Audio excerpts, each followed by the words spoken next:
Welcome to Screw the Commute, the entrepreneurial podcast dedicated to getting you out of the car and into the money. With your host, lifelong entrepreneur and multimillionaire, Tom Antion. Hey everybody, it's Tom here with episode 368 of Screw the Commute podcast. I'm here with Alain Burrese. I think this is the third or fourth time he's been on the show. He's a good friend of mine, and he's one of the few people on earth I would trust my life to. How about that? Today, he's going to talk about another part of his life. I mean, he's a big martial arts expert, and wait till you hear his credentials. But he's going to talk about a different part of his life I think you're going to be interested in, because you can get free and cheap stuff out there. I said you could get cheap stuff for great Christmas presents, but he's going to tell us the ins and outs of how that's worked for him over the years. Hope you didn't miss episode 367. It's all about cell phone automation. I mean, you won't believe the things you can do with your cell phone.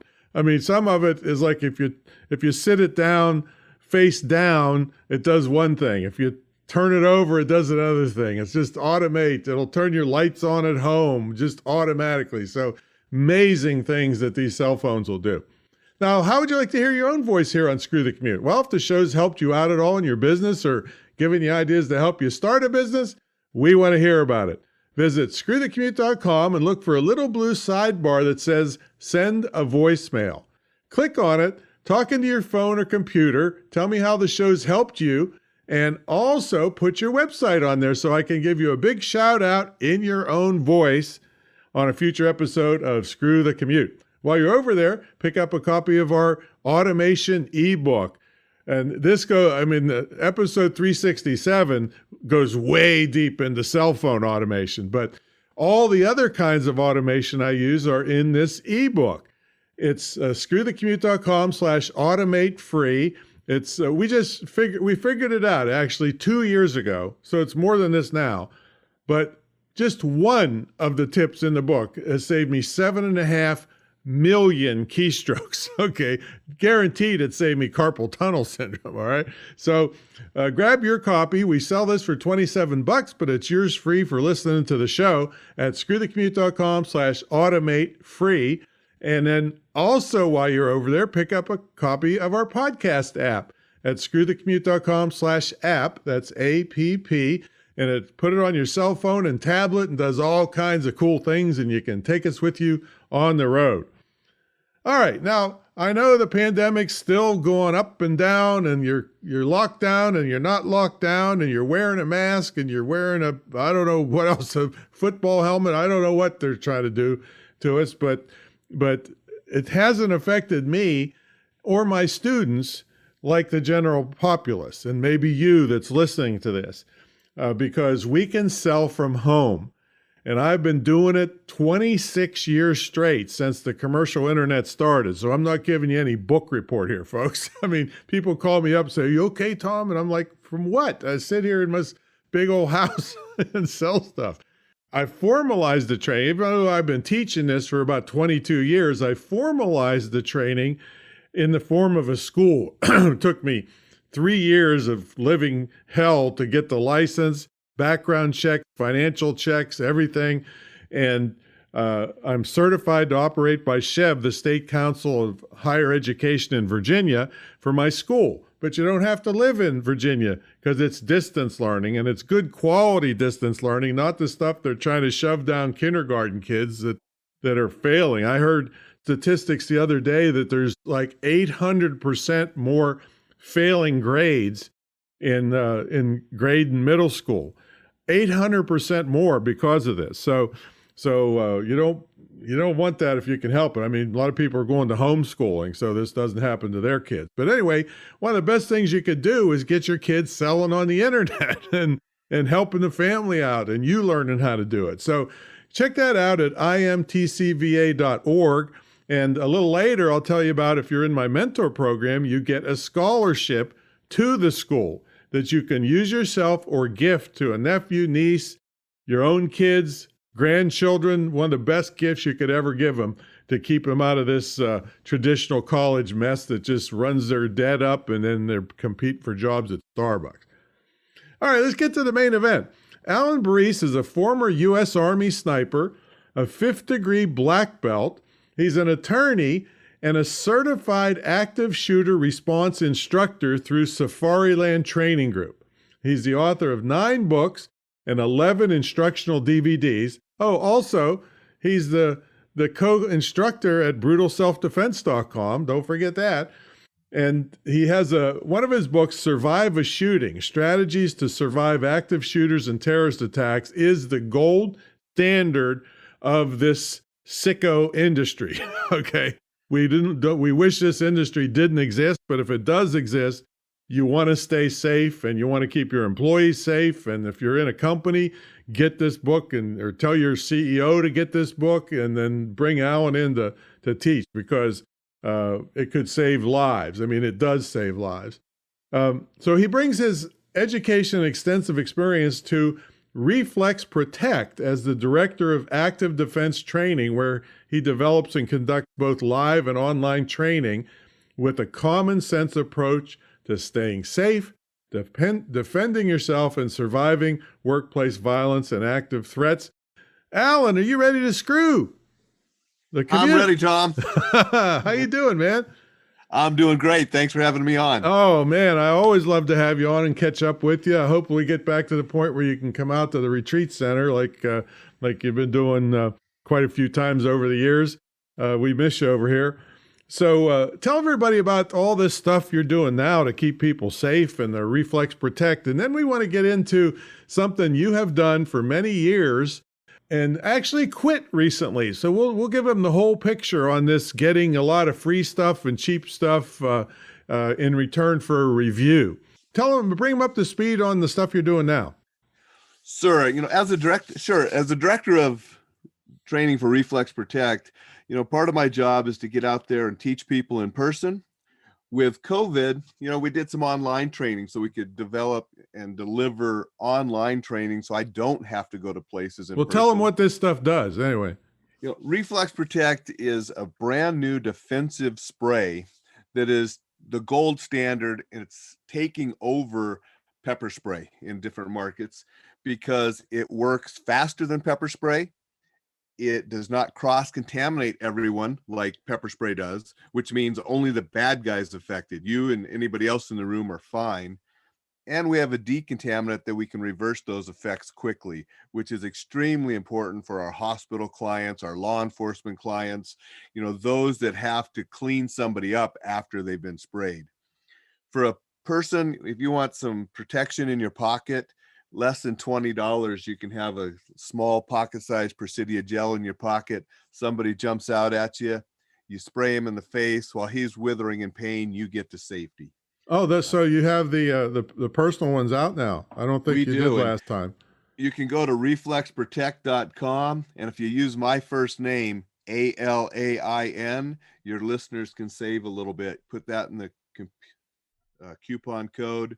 You'll save a couple bucks. And so again, it runs $19.95 for a pocket version. You'll get a couple bucks off using my name, and you have something in your pocket that will stop somebody 15 feet away and give you ample time to get to safety. Yeah, and typically we, when we taught this stuff in the brutal self-defense, you got to be careful indoors using the old pepper spray stuff, right?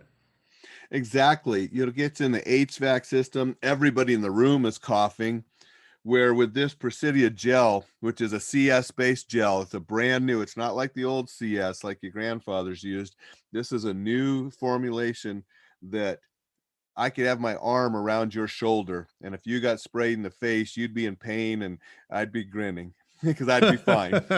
That's perfect for a girl when a guy comes up and puts his arm around her. Here, oh yeah, you're going to put your hands on me? Okay, check this out. Exactly. An Uber driver, guy gets violent in the back seat. If you sprayed with pepper spray, you'd be jumping out of the car and it would take forever to clean your car up. This, you could spray the guy in the back seat. You would be fine. And if you did get a little bit on the seat, you could clean it up with the Reflex Remove decontaminant and you're back on the road, fine. Oh, You're not amazing. having to go decon the car. And that's what the cops love it for, because the cops will tell you how they hated cleaning up after pepper spray. I get it. I get it. I got to tell the story about your name because they want to make sure that they write that down for a discount, but it's Alain. And the way we met was on email for, I don't know, it could have been a couple years for all I remember, but I always thought he was a girl because it's Alain. And then one day he called me up and I'm like, wait a minute. And you're not the only one. I had the first day of law school classes is Miss Alain Burrese here. It's like it's Alan. I'm not a miss. Is this French or something, or what is it?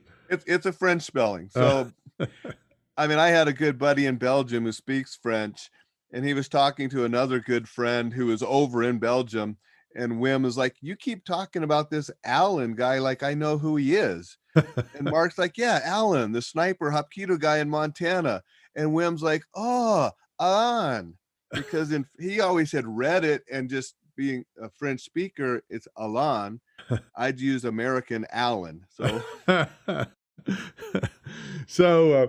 all right. So let's talk a little bit about today's topic. You were a really, really top reviewer on Amazon. So I want to go back to the beginning and say how you came up through doing all that, but then tell why you quit and what's the difference now. And there's still opportunities there for people to get cheap stuff. Tell them your experience. sure. I first started writing reviews because I read a book on marketing books that talked about writing reviews on similar categories, and that gets your name out there. And so obviously my first books were on self-defense. I started reviewing a lot of self-defense books. And then it developed into all kinds of books and then products. And I was an Amazon top 1,000 reviewer for a number of years. And I think I cracked the top 500 for a short spell. All right, and then I dropped back did down. These products, as you were starting out, were you purchasing them, or how were you getting them right in the beginning, if you can remember? I was purchasing everything in the beginning, or they were already books that were on my bookshelf. Okay. And I would be reviewing them because I did a lot of self-defense books and then videos at the beginning. And a lot were Paladin Press because I had a ton already on my shelf because I was a Paladin Press author as well. Now, do you remember when they started putting verified buyer on listings? Not 100%. It wasn't always there, I don't think. Yeah, it's when I started, it was in the early 2000s, and like I said, I did it for years, and then they did start cracking down more, making sure that you put that if you received it for free or whatever. So you had to make sure you started putting those notices in. Yeah. And so when was the turning point, if you can recall? I know this is thinking way, way, way back, when people started, coming after you and giving you stuff. Probably when I got into the top 1,000, because you can go on Amazon and you can research the top 500, the top 1,000, and get a list of those names. And so places would do that, and I would start getting emails for all sorts of different things asking if I would review it. It would be authors wanting to send me their books. It would be companies that wanted to send me their products. And then I also was invited to be on the Amazon Vine program. Tell us about that. Does that still exist? I believe so. Okay. And the Amazon Vine is invitation only to reviewers. And if you write a review for an Amazon Vine product, it says right on the review, Amazon Vine, which people know, they should know that you do receive Amazon Vine products for free. And it's books and products. They're sent right from Amazon, and you review them, and there's that little Amazon Vine. And you made some pretty big banner. scores with this, right? I did. I mean, I've got computers, computer screens, printers. I got a lot of different things from the Amazon Vine programs. Was Some that, very expensive, I some think very you were nice. telling me you got a laser, really like a $4,000 laser printer or something a long time ago? I did. Wow. I did. I got a really nice laser printer. I've got a couple really nice inkjet printers. I got a nice copy machine. So I got a 4K computer monitor that I Wow. hooked up to my others. So You're still using it too. yes, I have that computer monitor sitting in front of me right now. And so why did you quit? Well, there were a number of reasons. One is the time. When I was reviewing, it just got more and more time. And as you're getting more stuff, obviously you have to write more. And I felt that my time would be better used for some other things. The Amazon Vine program, while great, they changed their rules and they started taxing you. They give you a 1099, it was income. They started giving you a 1099 for the things they sent you during the year. Oh, Where the first number of years they didn't do that. did you have the option of sending it back? I don't think so. Yeah. Not that I know of. So, one-way street.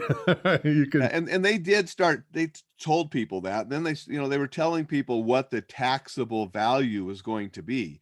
And it might not be 100% of the price, but sometimes it was pretty close. Mhm. So that was just another thing. I was like, yeah, it's cool to get this stuff, but I don't really want it counting as incomes. So that sort of weaned me off of not being as thrilled to get some of the free stuff. Then they also just a lot of different rules and different games were being played with Amazon that I really didn't want to be a part of. And some of those games will get you in trouble with Amazon, such as, hey, buy my product and get a verified review, and then I'll PayPal you the cost back, which really isn't very honest. You can't really say you're a verified purchaser if they're actually paying you back. And then some of these companies even want to pay you a premium. So they'll pay you the $10 that the item costs, say, and an extra $5. And Amazon really frowns on those. I never did any of those.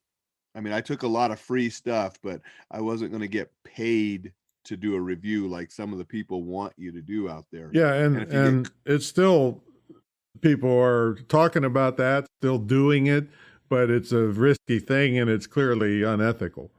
They are. I still get emails now. I get emails now saying, review this and we'll PayPal you plus, the purchase price plus. A lot of them are from China and Chinese products. And not to say that all those products are bad. I got some good things from Chinese companies, but there are some Chinese companies out there that are wanting you to review sort of crap. Did you get any voting machines or anything? Yeah. And I would never get paid to write a review because it's not right to do. Now, I understand some of them now are giving you discount coupons, and I guess now no matter what, if you're compensated in some way, you've got to reveal this, right? You are supposed to, yes. And if Amazon catches that you're not, you receive something for free or at a discount for review purposes, you're supposed to disclose that in the review. Okay, so that's, I guess, more ethical that you're revealing it. And I mean, I still see this, like there's a lot of people on YouTube, saying, hey, I got to tell you, I got this, from so-and-so company and asked me to review it. And so they're making a big deal of reviewing this because they don't want to get shut down. Probably YouTube has some about it too. So are you saying this is no good to do, or this still could get you a lot of discounted things? And what would be your strategy if you wanted to pursue this? No, I think can be good if you have the time and if you can write really good or do video reviews really good that are informational that will help people. And if you get a lot of likes and followers and you get built up, then you can go and request things from companies. And I used to do this, especially if it was something that went with the survive and defend and the safety and self-defense that I teach. So you tried to stay in a certain genre of stuff, and then your name gets around in that, I guess, huh? I would for especially if I'm going to request something.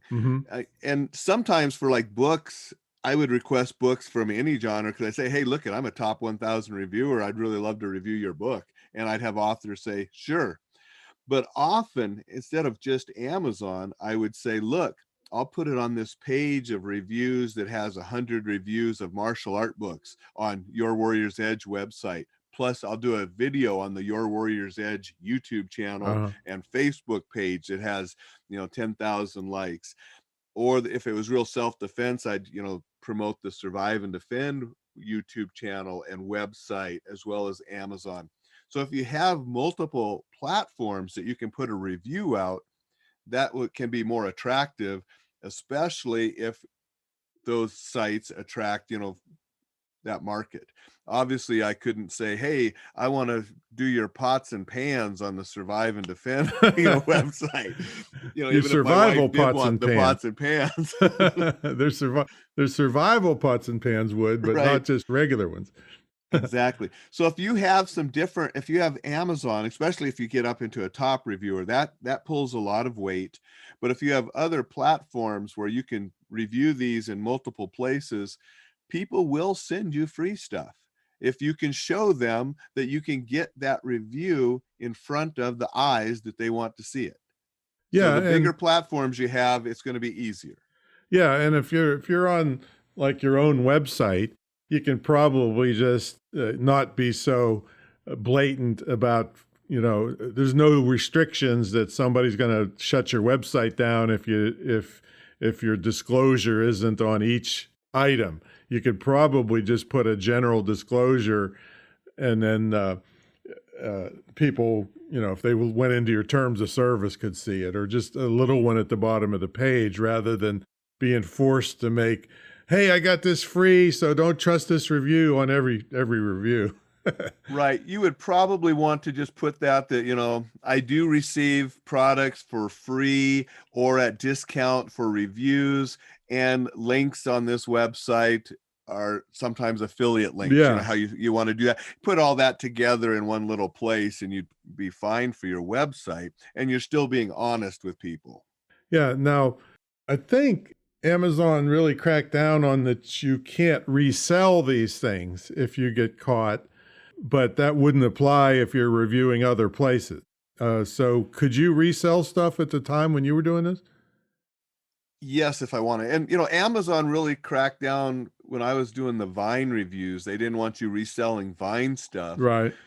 But again, yeah, they have no say over if you sent me one of your products to review and I turned around and sold it. Amazon couldn't do anything with that because they weren't part of it. But with the Vine, if you had your product listed as a Vine and I requested it through the Vine, Amazon could get mad if I resold it. Of course, you would never sell one of my products because it'd be a collector's item or something. That's right. Hey, I got the VHS and cassette tapes up here on the bookshelf from the first thing I bought from you back in the 90s. So go ahead, review them. See how, yeah, nobody will care at all if you review those.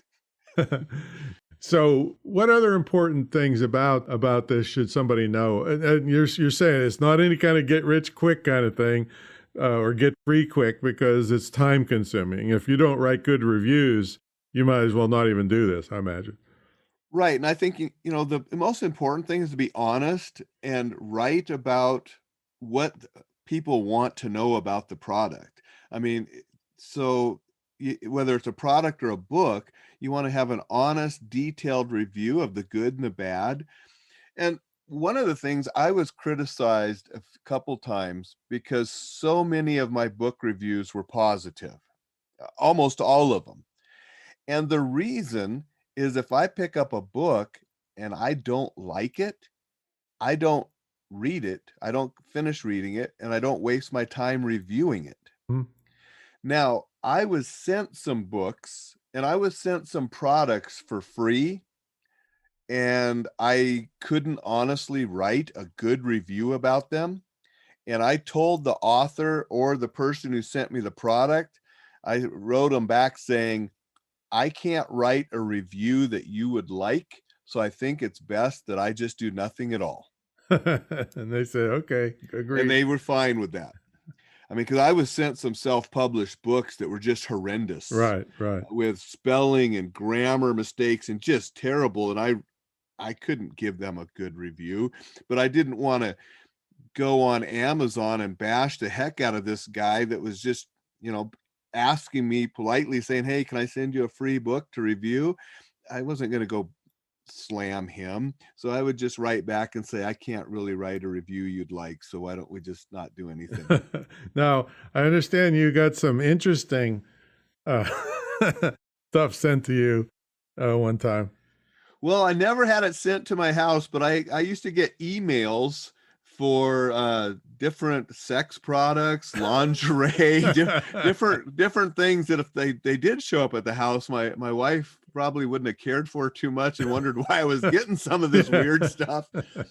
So when your name gets out there, especially when you get into that top 1,000 or more of Amazon, people can research and get those names and start emailing you stuff.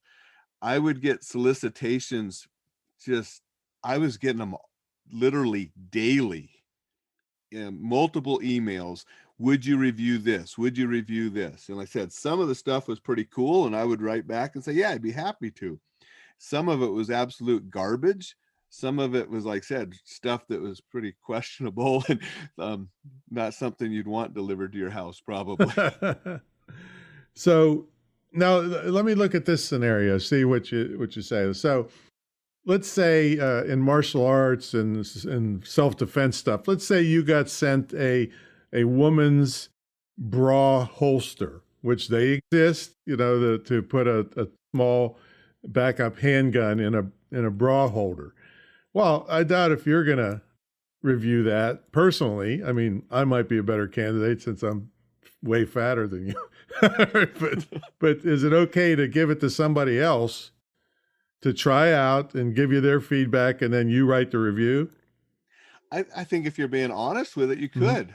I mean, my wife, that she doesn't carry a gun, so I mean, but she could try it on and with a weapon and stuff, and we could definitely, I could definitely write a review saying, my wife tried this on, it was comfortable, or if it wasn't comfortable, it held the weapon securely, blah, blah, blah. So I don't think there's any problem doing that if you're honest about what you're doing. Got it. Now, what would you say makes a good review? Besides being honest, honesty being one, being detailed.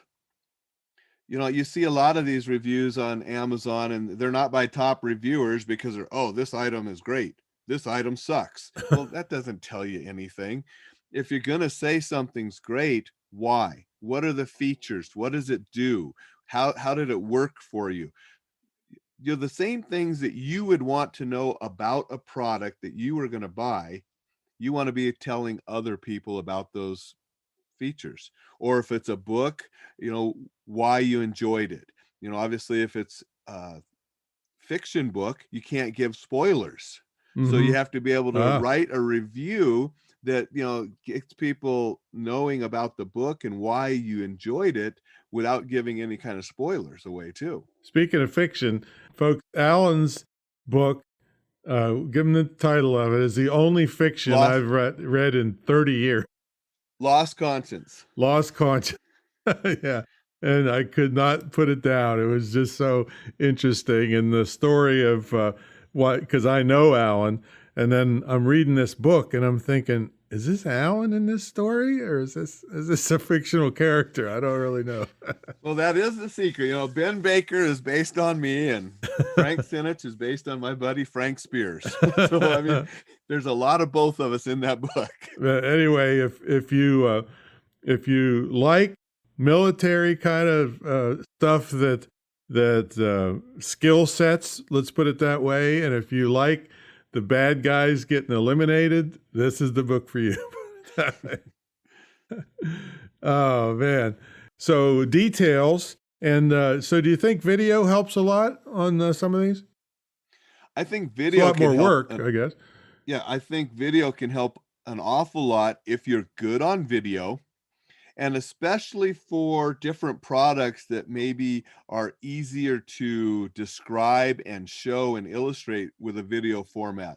Like Reflex Protect would be a great video review because you can show the features and how easy it is to use and how it operates, and more so than you could with just writing. Yeah, and you So could that's a go down the product that street could and be shoot somebody with it, and then look at their reaction. Look at that person, like. exactly.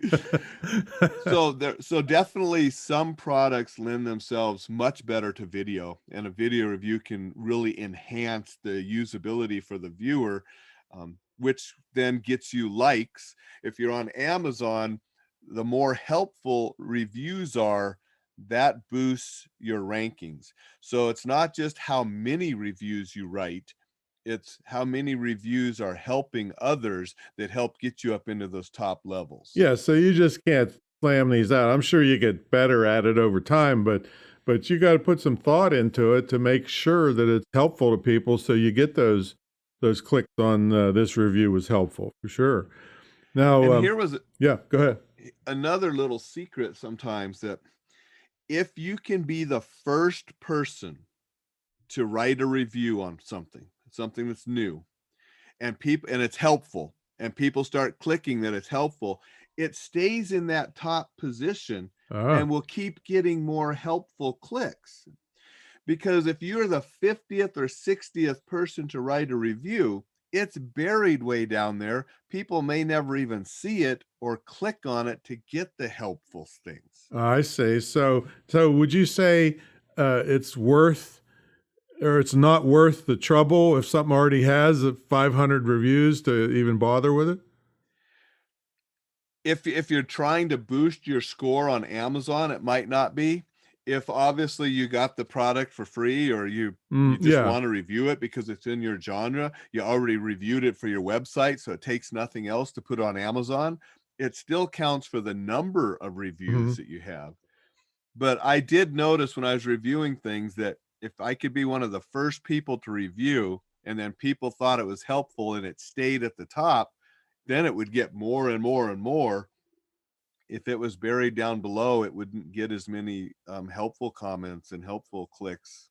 Yeah, no, it's interesting because, you can sort the reviews, and I always sort for 1-star reviews. I want to see what the bad things are about a product. I don't know, could they sort in those days? Or still, even if you can sort, the best reviews stay at the top?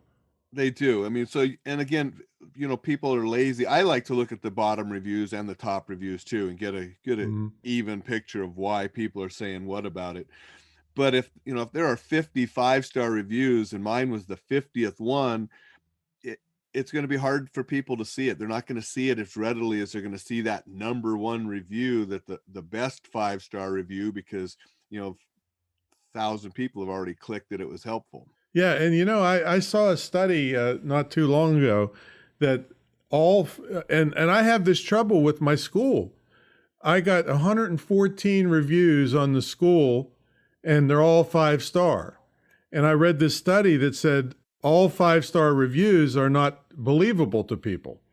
And so I'm like, what do I do? Ask somebody to give me a bad review to even things out? But they said like 4.2 or something is the most believable review for a good company. It can't be 5.0. I've seen some of that too. And we both know that there are individuals out there, especially in the book industry, that they make these launches and campaigns, and all of a sudden there's 100 5-star reviews on the day it's launched.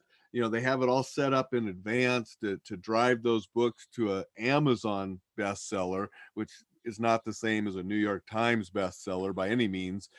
But there's games that people play doing that, and most people know about those games, and so they tend to shy away from too many positive reviews all like the day that the book comes out. Yeah, and if anybody in the know knows that you can be brain dead and get an Amazon bestseller because they just go to some obscure category and you sell 2 books in a month, and all of a sudden you claim you're a bestseller. Exactly. And that's why, when they say Amazon bestseller, you want to know, oh, was that the best book over on Amazon overall? Or was that the best book in underwater basket weaving on the 4th of July in the year 1947 only category? Yep. All right. Well, we got to take a brief sponsor break. And when we come back, I'll give Alan a chance to think about some of his most memorable reviews. So, folks, about 20 years ago, I kind of turned the internet marketing world, guru world, on its head. And that guys at my level, and girls too, but mostly guys in those days, were charging $50,000 or $100,000 up front to teach what they knew to small business people. And I said, you know what? I know a lot of these people. They're ripoffs. They'd be hiding in Mexico if you gave them 50 grand up front and wouldn't help you at all. So I said, I'm going to fix this. So I turned everything upside down and made them all mad because I charged like an entry fee, but then I tied my success to the student's success. So for me to get my 50,000, they had the net 200,000. Well, people just loved this idea, and 1,700 plus students later, it's still going strong here, and it's I call it the most unique, longest running, most successful program of its kind anywhere. And nobody has had the guts to challenge me on that. I actually begged them, come on, bring a program up and compare it to mine line for line. And nobody would because they'd be embarrassed. It's got so many unique features. You have an immersion trip where you actually live in the retreat center. Here we have a TV studio where we shoot videos for you, which on the open market go from $700 to $1,500 a piece. And we've never had anybody get out of here with less than 10.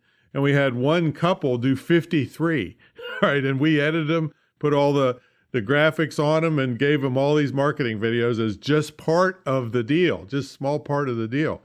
And it's also all one-on-one. Other than the group, when you're at an immersion weekend where there's maybe 5 people, everything else is one-on-one. Me and my entire staff work with you one-on-one. We hate group stuff because if we're talking to an advanced person, the beginners are lost. We're talking to the beginners, the advanced people are bored. That's no way to get people to their success. So it's all one-on-one. Nobody else will even talk to you, let alone work with you one-on-one. So that's part of the deal. And also, I told you at the beginning, if you're in my mentor program, you get a scholarship to my school, which you can either use yourself for additional training or gift to someone. We had one guy that had spent $80,000 on his daughter's crappy education. She's working a lousy job, and he gifted it to her. And she's, after 4 months in the school, up to $8,000, last time I checked, after 4 months, she was $6,000 a month as a side hustle. All right. So the stuff that we teach in the school is extremely powerful.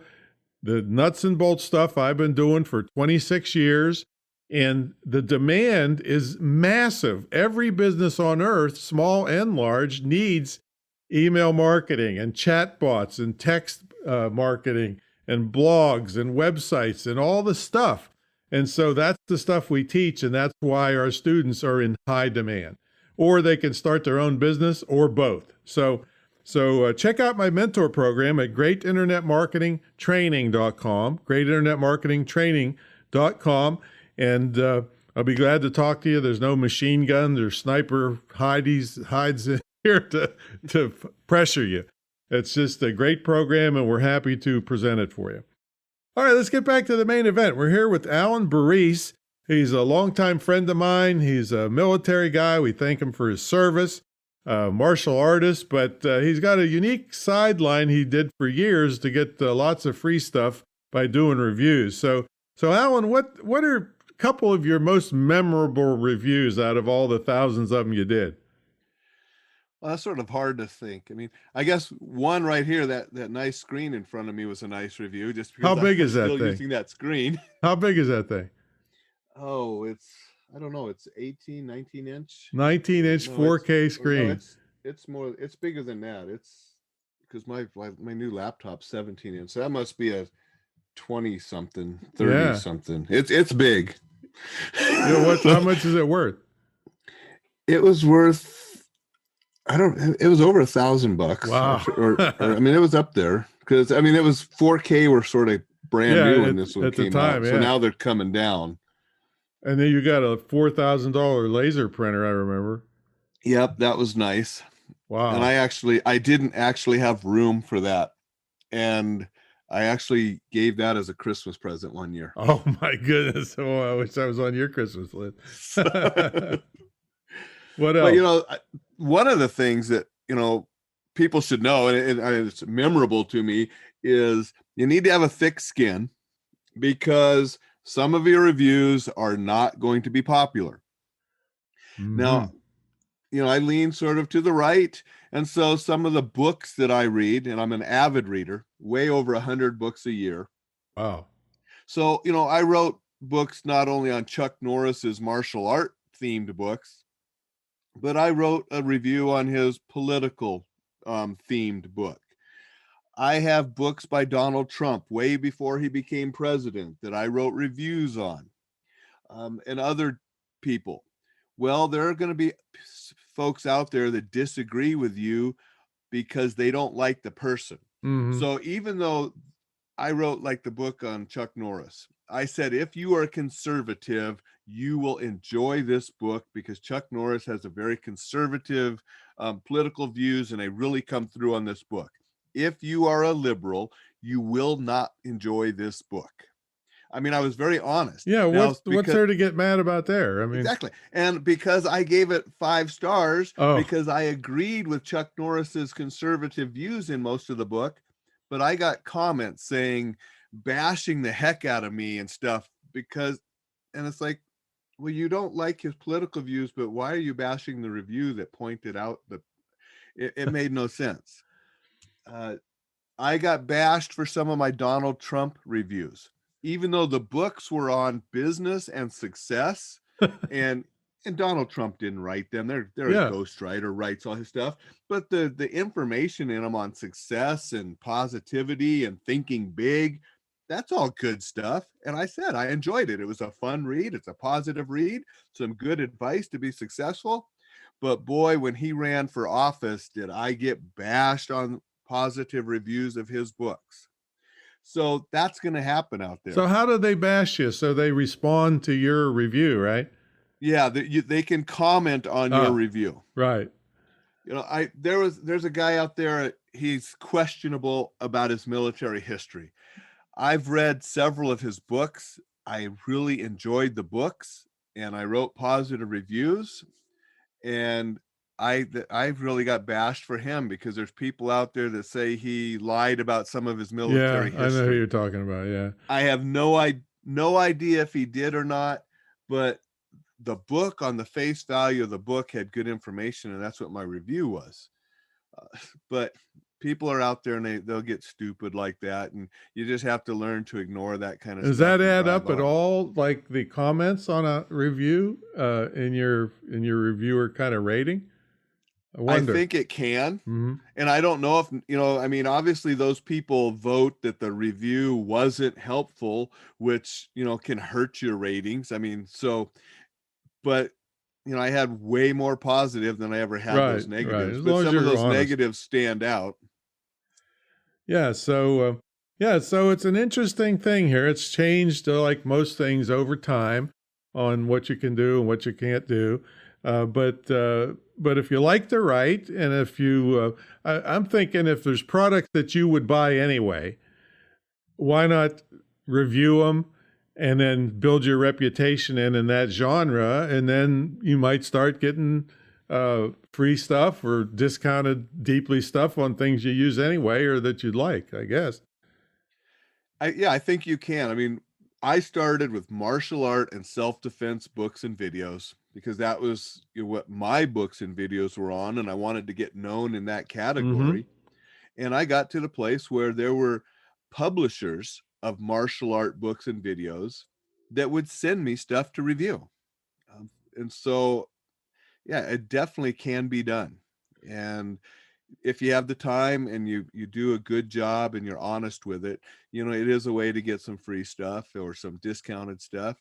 And you can help other people by giving a good, solid review of, out there for people to purchase. Yeah, and like I said, Amazon's kind of the big kahuna, but like I said, YouTube is full of people that this is all they do. They get hundreds of thousands of views, and they get ad revenue from their videos, that are monetized. And so there's other outlets now that you don't, that probably the rules aren't as strict. So Right. And if you can build up a following, that's the key. right. You need to either be a top reviewer or have a huge following in that genre. Then people are more apt to give you stuff to review to get in front of your audience. Yeah, and when you say use, I mean, I see all the time people have like 9,000 views on a video, and they say, well, I got this, I was given this to review by so-and-so company. So we're not talking millions. You don't have to have millions of views to get this ball rolling, because people want to get their name out there, and the regular ad methods are not as good as they were. So it's if you have 9,000 faithful followers on a YouTube channel, you're valuable to them. If you're in line with their product mix. So it's something that is definitely doable still, even with the rules. Yep, I believe it is. And again, a lot of stuff, it doesn't take too many buys from your review for that company to make up their money. So, they will give out free stuff just to get more people coming to their place to purchase. I think I'm going to get into it. I'm going to concentrate on lingerie and sex toys. I think they're out there. I've got the emails. Well, tell them how to get a hold of you, Alan, and tell them about the Reflex Protect site and all the different sites that you have, and we'll have them in the show notes. Don't hold back, because you got a lot of stuff going on. Reflexprotect.com. You can get a hold of me there for training and for the product. And again, less than $20, and you can have some safety in your pocket, a peace of mind, have something to keep you safe and you and your loved ones. So reflexprotect.com. If you want to know just a lot of stuff about staying safe and self-defense, go to surviveanddefend.com, and it's Survive and Defend YouTube channel. If you're a martial artist, go to yourwarriorsedge.com or Your Warrior's Edge YouTube channel. And that focuses more on the art of martial arts, where Survive and Defend focuses on self-defense and safety. And if you just want some motivation, go to Alain Burrese at YouTube. You'll see some motivating YouTube videos. Spell your name, both your front and last names? Yep, Alain Burrese, both first and last name. That channel is motivational. No, I'm saying spell it for him again. ALAINBURRESE. And tell them the name of that fiction book again, because folks, if you like the bad guy getting their just desserts, this is a book. Like I said, I have read one fiction book in 30 years, and I could not put this one down, because I just love when the bad guy gets taken out. And that's Lost Conscience, a Ben Baker sniper novel. And basically, in a nutshell, when the law doesn't do what it needs to do against some child traffickers, Ben Baker calls up an old sniper buddy, and they take things into their own hands. I love it. I'm going to have to read it again. And that's on Amazon, Kindle. If you're a Kindle fan, you can get it on Kindle or paper on Amazon, or you could get a hold of me for an autographed copy as well at any of those websites. All of my books and DVDs are at surviveanddefend.com or yourwarriorsedge.com. Oh, and there's one other thing I love. It was those movie quote books. The Tough Guy Wisdom books. Those are on those websites too, or they're on Amazon, Kindle or paper. Yeah, does it have the Billy Jack thing about where, I'm going to take this side of my foot and put it on this side of your face, and there's not a damn thing you can do about it? Yep, Billy Jack quotes are in those books. and Clint Eastwood, and you got any good Denzel Washington in there? There should be. Yeah, he's got that one about they said God forgives, and they said, well, that's between the bad guy and God. I'm just here to arrange the meeting. Yeah. Oh man. Oh, it was good catching up with you, man. So you help people out here, give them another kind of side hustle to save money on products and use their writing skills. And like I said, it's might not have been as good as it used to be, but it's still doable, it seems. So thanks a lot for coming on, man. Thank you much, Tom. It's always a pleasure. And like you said earlier, I hope things change and I can get out and see you again in person one of these days, not too distant future. Yeah. That's I'm ready, man. All right, we'll catch everybody in the next episode. See you later.